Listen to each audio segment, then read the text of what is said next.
దేవుని వాక్యం చదువుకుందాము. యెషయా గ్రంథము 49వ అధ్యాయము 14వ వచనం. అయితే సియోను, యెహోవా నన్ను విడిచిపెట్టి ఉన్నాడు, ప్రభువు నన్ను మరచి ఉన్నాడని అనుకొనుచున్నావు.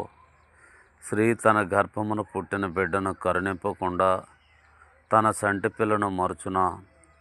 వారైనా మరుతురుగానే నేను నిన్ను మరువను. చాలు. కాబట్టి సియోన్ అంటే ఎవరు? ఇశ్రాయేలు ప్రజలే.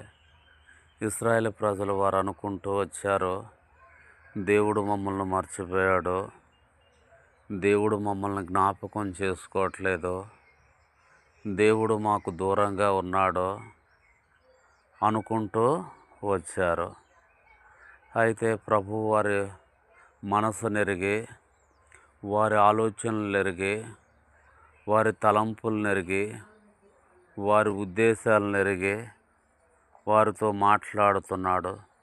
స్త్రీ గర్భమున పుట్టిన బిడ్డను కరుణించకుండా తల్లి మరుచున?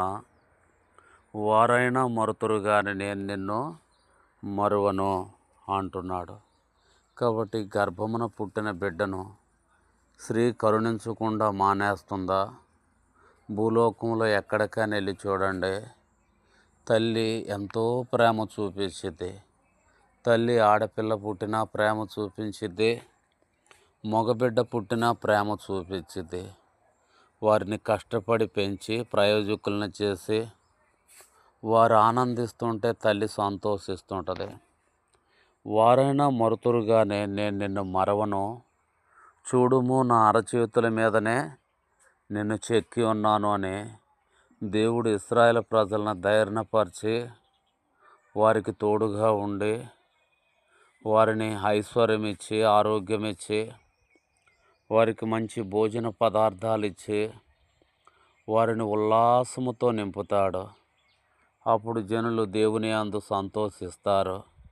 మా దేవుడు మమ్మల్ని మర్చిపోడు, మా దేవుడు మమ్మల్ని విడిచిపెట్టి వెళ్ళిపోడు, సదాకాలం మా దేవుడు మాతోనే ఉంటాడని దేవుణ్ణి ఘనపరుస్తూ వచ్చారు.